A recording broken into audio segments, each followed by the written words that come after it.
என் மேல் யுத்தம் எழும்பினாலும் இதிலே நான் நம்பிக்கையாயிருப்பேன். சங்கீதம் 27:3.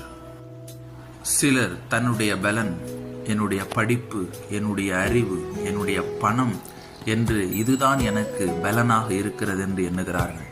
இன்னும் சிலருக்கு தன்னுடைய பலன் என்ன என்பதே அறியாமல் இருக்கிறார்கள்.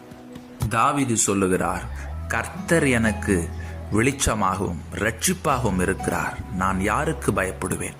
அவர் என் ஜீவனின் பலனானவர். நான் யாருக்கு அஞ்சுவேன்?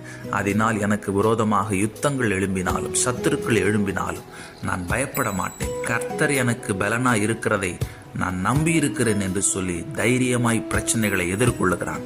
ஆம் பிரியமானவர்களே, உங்கள் பலன் என்ன என்பதை நீங்கள் அறிந்திருப்பீர்களானால், உங்களுக்கு யார் பலனாக இருக்கிறார் என்பதை அறிந்திருப்பீர்களானால், நீங்கள் பிரச்சனைகளை எதிர்கொள்வீர்கள், ஜெயிப்பீர்கள்.